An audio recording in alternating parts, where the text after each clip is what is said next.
Hello, everyone. I'm going to take a moment to just honor myself. I do this always on stage, and I invite you to as well, if you choose to.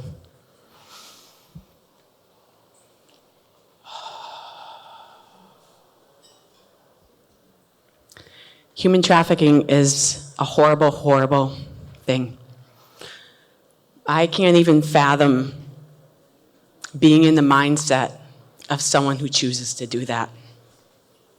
However, fortunate for me, I'm someone who's in the mindset that chooses to help heal those. I've studied human biology for over 20 years, which basically means I'm really geeky and know a bunch of stuff about the body. I developed an autoimmune disease about 7 years ago, and an extreme liver disease where I was bedridden. They wanted to give me a new liver. And I said, no way, I'm going to heal myself. I know enough about the body, and I'm going to do it naturally. 6 years later, I was 90% healed. Really cool. However, until I started studying, researching, and understanding the essence of spirituality, and then practicing it, that's when I healed 100%, almost instantly. And what that taught me, that science and spirituality, they need each other. They work together. Our entire human existence is because science and spirit work together. In all the laws of the universe, I just want to point out that there is no law of exclusion. And what I mean by that is we are taught to speak about things we don't want. I don't want to be broke. I don't want to be fat. I don't want to be sick. And what happens is those words alone have a vibration that manifests because the smallest compound in the human world is an atom. And it's neutral, completely neutral until you influence it with energy. And that influence, it becomes molecules and then things. So words have that power. And when you say, I don't want to be broke, all your mind in the world, the universe hears, is that you want to be broke. Because it doesn't hear that you don't want that. So instead, I now choose to speak about what I want. And we all should choose to speak more about what we want. So the point here is, instead of talking about fighting human trafficking and going against it, let's talk about what we do want. Let's talk about healing the hearts of humankind. I'd love to bring up a dear friend of mine who is all heart and incredible story that's going to bring emotions to all of you, so be ready. Please, I'd love to welcome dear Paul Hutchinson.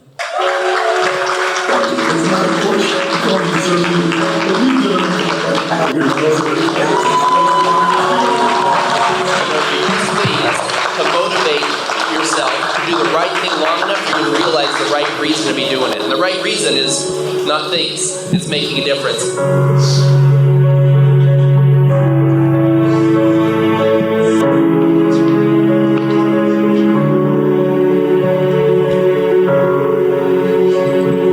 There are certain people in life that they come to the room and lights go dim, yes or no? There's some people that come to the room and everything brightens up. This is one of those guys. Paul is well known not only for running a $14 billion plus real estate fund, and not only for his tremendous philanthropic efforts globally to raise tens of millions of dollars in this fight against human trafficking and modern slavery, but Paul also has a very special set of skills that he uses and puts his life on the line on every single operation where he goes undercover. He leads a group of brave men and women who sacrifice and risk everything, their lives, their capital, their reputations, to infiltrate the most heinous, disgusting trafficking networks. These are some of the most dangerous environments around the world. a philanthropist, business leader by day, but at night, one of the most effective weapons that we have as a global community.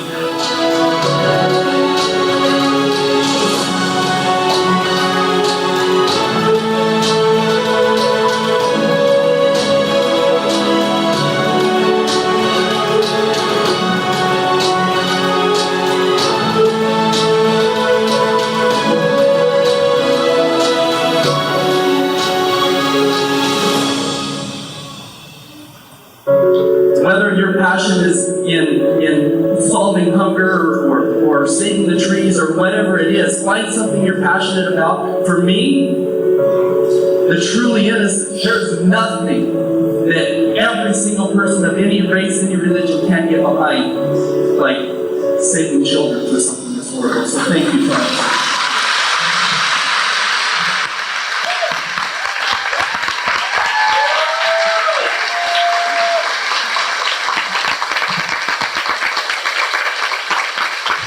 Thank you.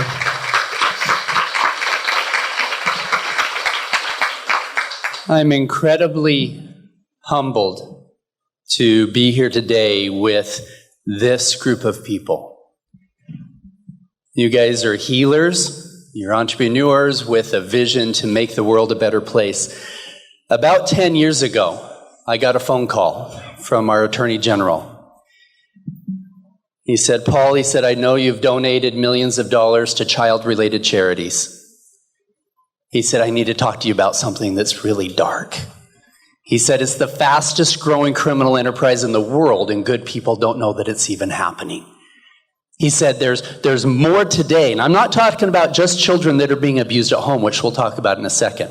I'm talking sold human beings. There's more today than all 300 years of the transatlantic slave trade put together. He said there's a Homeland Security agent who's in Cartagena, Colombia. He found 20 children that are being sold for sex. He said he needs $50,000 to rescue those children. The government wouldn't give him the money to do it. This story that I'm telling you right now is coming out July 4th. The Sound of Freedom movie, Jim Caviezel, he played Jesus, Passion of the Christ, Count of Monte Cristo. He plays the part of the Homeland Security agent. The actor who plays me is the producer of the film, Eduardo Verástegui. And it wasn't funding that mission that changed my life.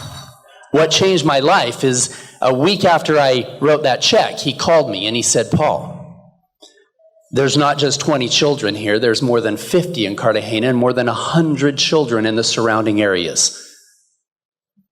He said, we could rescue all 100 children at the same time, at the same day. He said, but I need your help on a big scale. And I said, well, how much do you need? He said, I need you. Can you be in Colombia in 2 days? 2 days later, I'm face to face with the most evil people I could ever imagine. I'm like, this is really happening. We negotiated this deal that ended up being the largest child rescue mission in one day in history, 127 children.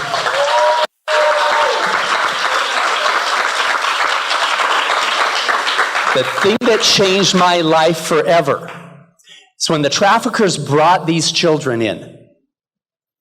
We're sitting at this table. We have the children in a separate place of the house because they're already traumatized enough. We don't want them seeing the guns and the money changing hands, etc. And one of the traffickers gets up and he said, Pablo, I have to show you the gifts that I brought you. And he went in the house where the children were. And we could hear crying from multiple children. About 10 minutes later, he comes out with 4 virgins. Scared to death. There's this little 11-year-old boy. They gave him cocaine that morning because he was so scared it was going to hurt. What kind of fucked up monster thinks that that's attractive? Every cell in my body wanted to just hug these kids and say, you're going to be fine, you're going to see your parents again. I couldn't say that. They bring out this little 11-year-old girl. I'm sitting on a chair. This little girl standing up is not much taller than I was sitting down. And there was tears her makeup was all smeared from her tears because she was crying. She was so scared of meeting the men who were going to defile her for the first time. I sat there and I said, "Como se llama? What's your name?" She couldn't remember her name. I'm sure it's because her real name wasn't Princess. She was trying to figure out what she was supposed to say. And as I looked in her eyes, and she was scared to death, she looked at me like I was this predator. And I made a commitment to myself, to that little girl, and to God, that I would do everything in my power to eradicate that. Eradicate it from the face of the... There was nothing more evil that I could possibly imagine. Nothing. At the end of that mission, I'm talking to the Attorney General. I'm like, holy crap, I've spent my whole life making rich people richer. I want to make a difference. I want to write a check. What do you need? And he said, Paul, you have some special skills that a lot of people don't have. He said, but the key is I can't teach my Navy SEALs how to wear a $4,000 suit and a $50,000 watch and negotiate a multi-million-dollar deal. He said, that's what these traffickers are looking for, the Jeffrey Epsteins of the world. He said, and I don't know of any ultra-successful business owners who had the training that you've had. If you're willing to be the bait, I'll change your whole life. Now, at that point, there were roughly 8 million children being sold for stuff like this. 8 million. One child's unacceptable. 8 million is beyond comprehension. And I said, okay, what do you need? He said, if you can play that role, we can put these missions together. Because the Homeland Security agent wanted to go public and have his face out there, so we needed somebody that could lead these missions. And so I said, I'm in. What do you need? Since that time, I have been a part of or led over 70 undercover rescue missions in 15 countries. And through our foundation, we started the Child Liberation Foundation. Through the foundation that we started back then with the Homeland Security agent and others, all of these different foundations that I have helped to start and fund, over 5,000 victims have been recovered back to their families. Now that seems like a huge number. Yay, we're winning. So the end of last year, I just finished a rescue mission. I went deep cover. I wasn't just playing the wealthy buyer anymore. For the last 8 years, I've gone deep cover. 2 in the morning in downtown Port-au-Prince, Haiti, or Mexico City, making friends with these most evil people you can imagine to find out where the kids were being held. Now, I have a book coming out in the next couple months called Are You Listening? Not Are You Listening, but Are You Listening? Every single rescue mission, when we found those children, we weren't following logic and protocol. There's a higher power very interested in us finding those kids. I don't care if you think that God's a man or a woman or a mountain or a cloud. God is not interested in an 8-year-old being sold for that kind of thing. And so it was easy for me to have unwavering conviction, unwavering faith that we would be led, that we would find those kids, that we would be safe. And at the end of last year, I looked at the numbers, and there wasn't 8 million children being sold. There was over 10 million children being sold. So if my goal was to eradicate child trafficking, I wasn't doing a very good job. Because every single time we pulled 20 children out of hell, yes, we're making a powerful impact in the lives of those children. But every single time we pulled them out, because not enough was being done to solve the demand side, we created a vacuum.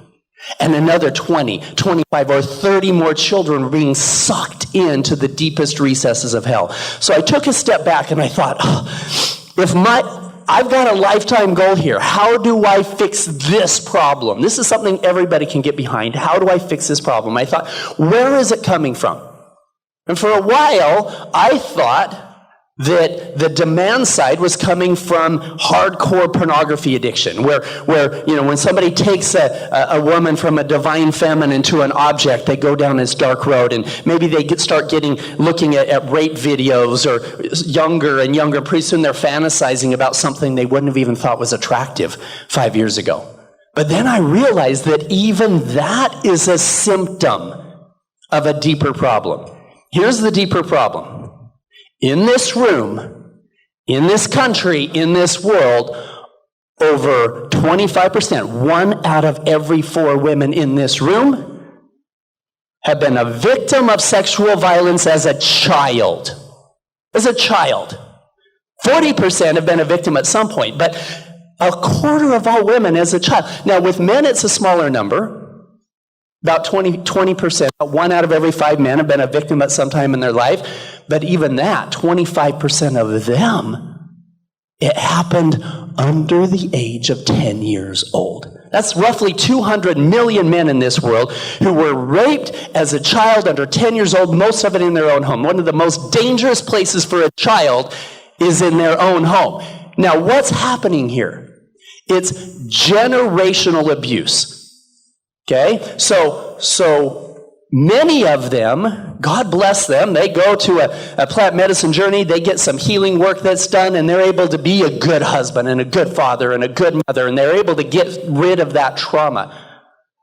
But unfortunately, there's a lot of them that hold it inside, and they live their lives with this low self-esteem, and they're judging themselves. They're taking what somebody else did to them, defining themselves as a person that's not worthy, as a person that's not full of love and light. They don't realize that literally every single cell of their body is new after a couple years. They're holding on to it emotionally.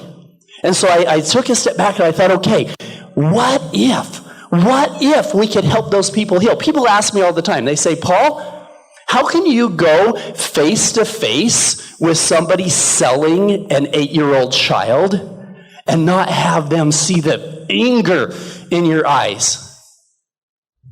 And my answer surprises them.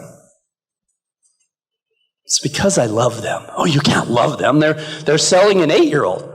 But I love that 8-year-old and the innocence of that child more. But I will tell you this. I realize that if I'm ever judging another human being, whether it's for cutting me off on the freeway, whether it's for selling me a child, if I'm ever judging another human being, there's a 100% chance that I don't have all the facts. I don't know if that guy cutting me off on the freeway, if his daughter's in the hospital, he might just be an asshole. I don't know. But I don't know. That guy selling me a child, I don't know if he was raped as a child. He probably was. And there was probably 1,000 bad things that happened to him and 1,000 bad decisions that got him to the point where he thought that it was okay to sell me a child. Now again, I will do everything in my power to ensure he never hurts innocence again, but I can't judge him. In fact, every time when I was in that situation with these traffickers, I thought, oh, I wish that I had the ability to turn back the clock. 5 years, 10 years, whatever it is, before he ever passed that trauma on to somebody else. If I could catch him there, I could have saved those kids before they were traumatized in the first place. So that brings us to this right here. I've realized that my mission is not rescuing a 10-year-old from the clutches of a trafficker in Honduras. My mission is to rescue the 10-year-old inside of every man and woman who dealt with trauma as a child.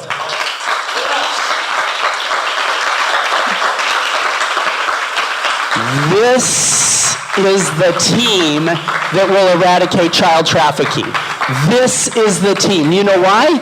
Because every one of you are passionate about changing hearts and changing lives and helping people let go of their trauma.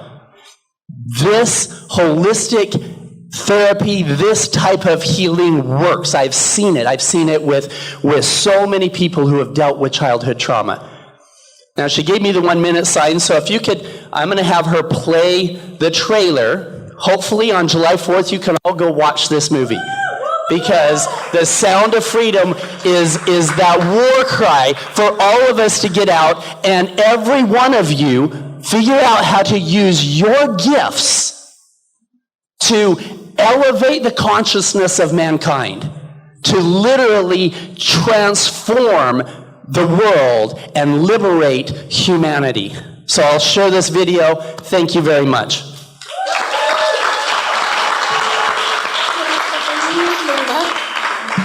Quizá puedas ayudarme a encontrar a mi hermana.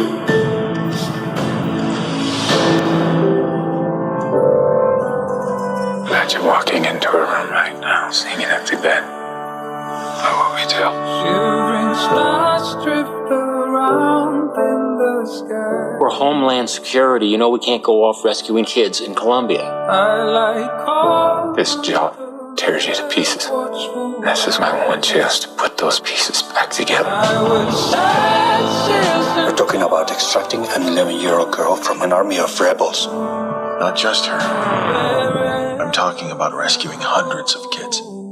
She could be a block down the road, or she could be in Moscow, Bangkok, LA. Over 2 million children a year are being sucked into the deepest recesses of hell. If we do nothing, someday it's gonna reach the likes of you.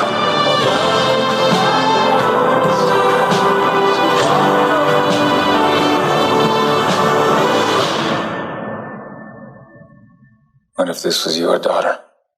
wherever I go.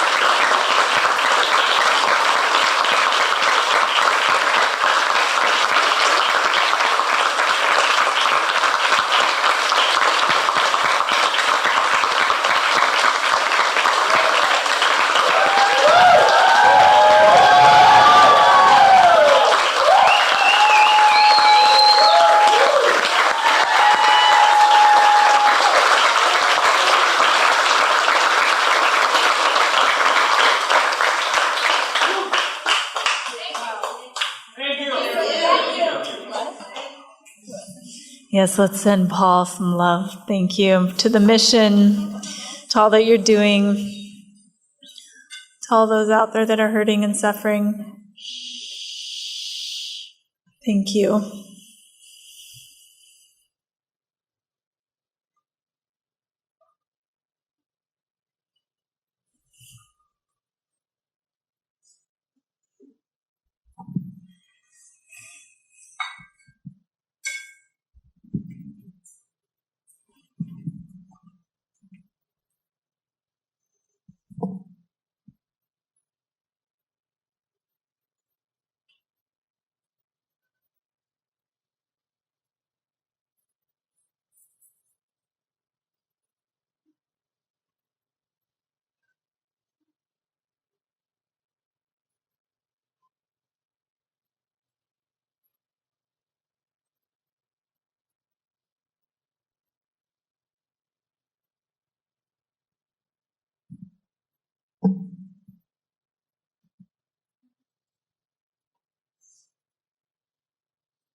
I have no idea how to transition from this moment. I have no idea how to do this. It's impossible. Please. Can we all do an Om 3 times all together?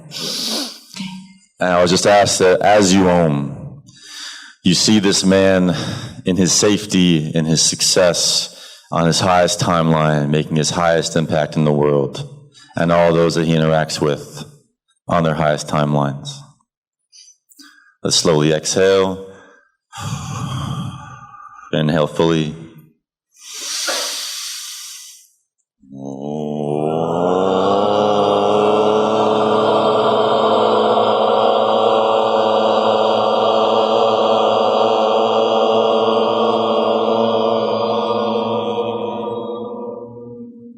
Two more.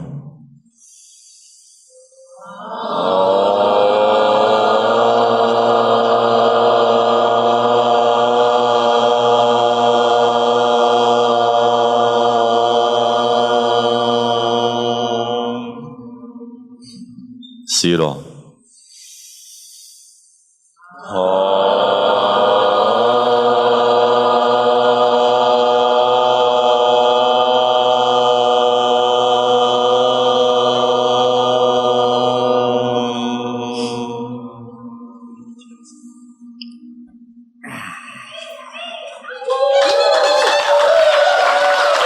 You cannot clap loud enough for that man. You cannot scream loud enough, but please try. Please try louder, please. Let him hear it. Let him feel it.